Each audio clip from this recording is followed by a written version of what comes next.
Hi friends, welcome to चाहिए study hub. तो आज मैं दोस्तों आप लोगों को पढ़ाऊंगा वॉइस जो कि सीजीएल में पीटी और मेंस मिला के दोनों को 25 से 30 क्वेश्चन इसका वेटेज रहता है। ठीक है, तो आज हम स्टार्ट करेंगे टेंस पे, सेंटेंस पे भी और अदर स्टार। तो बारी बारी से इनको हम समझेंगे और लेकिन ये सिंपल है। ठीक है, तो स्टार्ट करते हैं पहले से।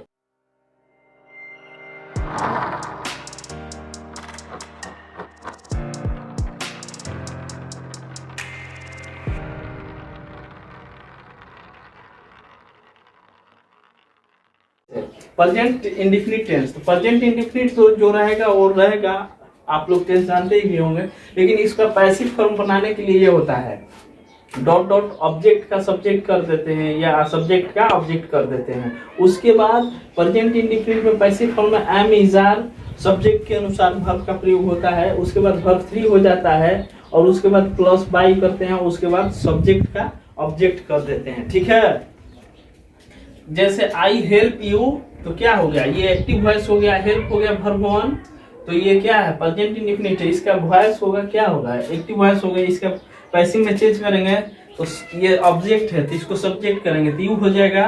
ठीक है, और यू के साथ आर का प्रयोग होगा यहाँ से, और हेल्प वर्ब 3 होगा तो हेल्प हो जाता है, और बाई और सब्जेक्ट का क्या होगा, ऑब्जेक्टिव केस मी, आई का क्या होता है, मी होता है। ठीक है, उसी तरह पीपुल स्पीक हिंदी इन बिहार, तो ये क्या हो गया, एक्टिव वॉइस हो गया। इसको पैसिव में चेंज करने के लिए क्या करेंगे, तो स्पीक के बाद क्या होता है, ऑब्जेक्ट। तो यहाँ हिंदी क्या है, ऑब्जेक्ट है, तो हिंदी के साथ इज का प्रयोग होगा। स्पीक का स्पोकन होता है और इन बिहार। ठीक है, और पीपुल का प्रयोग इसलिए नहीं होगा कि पीपुल एक ऐसा वर्ड है जिससे ये डिसाइड नहीं कर पाते हैं। पीपुल में एक बहुवचन वर्ड है, इसमें ये डिसाइड नहीं कर पाते हैं कि कौन क्या है और किसको सब्जेक्ट माने, ठीक है, या ऑब्जेक्ट माने। तो उसमें ऐसे वर्ड का भी उपयोग नहीं, जो डिफिनिट न हो उसमें उसको हम क्या करते हैं, नहीं रखते हैं, ऑब्जेक्ट नहीं उसको लेते हैं। ठीक है, उसी तरह present continuous tense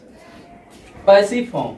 passive form में क्या होता है, डॉट डॉट प्लस होगा, एम इज आर प्लस। इसमें क्या होगा कि ये याद रखिएगा आप लोग कि जितने भी कंटिन्यूअस होते हैं टेंस में, उनमें हर टेंस के वॉइस में बीइंग का प्रयोग होगा। ठीक है, ये आप लोग ध्यान रखिएगा, am is are plus being plus verb 3 plus by होगा। ठीक है, जैसे ध्यान दीजिए, I am meeting a mango, तो ये तो ऑब्जेक्ट है तो इसको क्या बनाएंगे, आ जाएगा ये सब्जेक्ट के एजेंट में, और ये हो जाएगा ए मैंगो के साथ ही का प्रयोग होगा, बीइंग होगा, ईटेन होगा, ईटेन होता है, और बाई आई का क्या हो जाता है, मी, ऑब्जेक्टिव केस में चेंज होगा। ठीक है, उसी तरह he is helping his mother, ये क्या हो गया, एक्टिव वॉइस हो गया, लेकिन इसको हम चेंज करेंगे पैसिव वॉइस में तो क्या होगा, हिज मदर हो जाएगा, ऑब्जेक्ट है तो इसको सब्जेक्ट बनाएंगे, हिज मदर के साथ इज का प्रयोग होगा, और उसके बाद बीइंग हेल्प होगा, ही हेल्प का हेल्प होगा, बाई, और ही का क्या होता है, हिम, ऑब्जेक्टिव केस में। ठीक है,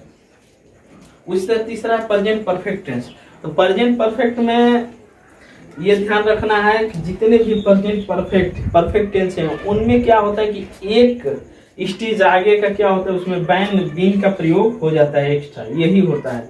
और तो सेम वर्ब 3 तो सब में रहता है। एक और याद रखिएगा सबसे बड़ी चीज कि जितने भी वॉइस हैं उनमें हमेशा वर्ब 3 का ही प्रयोग किया जाता है। ठीक है, जैसे पैसिव फॉर्म इसका क्या है, प्रेजेंट परफेक्ट है, हैव हैज होगा। ठीक है, have has plus been plus verb 3 plus by plus object, subject का ऑब्जेक्ट का सब्जेक्ट करना है। ठीक है, जैसे देखिए, राम हैज डिस्टर्ब्ड मी, ये क्या हो गया, एक्टिव वॉइस हो गया, क्योंकि हैज का प्रयोग है, वर्ब 3 है, ऑब्जेक्ट भी है। ठीक है, तो इसको चेंज करेंगे तो मी का क्या हो जाएगा, सब्जेक्टिव केस में ये हो जाएगा, नॉमिनेटिव केस में क्या हो जाएगा, आई होगा, हैव होगा, आई के साथ हैव का प्रयोग होता है, बीन का प्रयोग होता है, वर्ब 3 हो जाएगा, और बाय प्लस राम, ऑब्जेक्ट में क्या है, सब्जेक्ट में क्या है, ये ऑब्जेक्ट हो जाएगा तो बाय राम हो जाएगा। ठीक है, उसी तरह someone has stolen my pen.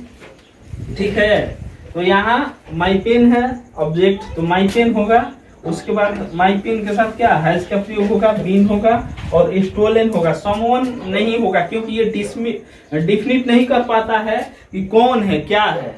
ठीक है, तो ये जब निश्चित नहीं होगा ऐसे सब्जेक्ट का ऑब्जेक्ट, हम इसको नहीं लिखते हैं। ठीक है, तो अगला बार हम पढ़ेंगे पास्ट टेंस, उसमें भी 3 पढ़ना है हमको, पास्ट इंडिफिनिट, पास्ट कंटिन्यूस और पास्ट परफेक्ट। और फ्यूचर में भी पढ़ना है पास्ट इंडिफिनिट, फ्यूचर इंडिफिनिट और फ्यूचर परफेक्ट। ठीक है, उसके बाद हम सेंटेंस पढ़ेंगे, उसके बाद बहुत सारे स्ट्रक्चर हैं, उस पर हम वॉइस पढ़ेंगे, जो कि एसएससी के लिए बहुत जरूरी है। ये तो बेसिक है, ये लोग सभी लोग जानते होंगे, लेकिन इसके बाद जो सेंटेंस वाले होंगे वो इम्पोर्टेंट है, वो जरूरी है, उनको भी प्रैक्टिस कीजिए, इसको भी प्रैक्टिस कीजिए, क्योंकि स्पेशल रूल और जनरल रूल दोनों ही जानना जरूरी है। ठीक है, थैंक यू गाइस।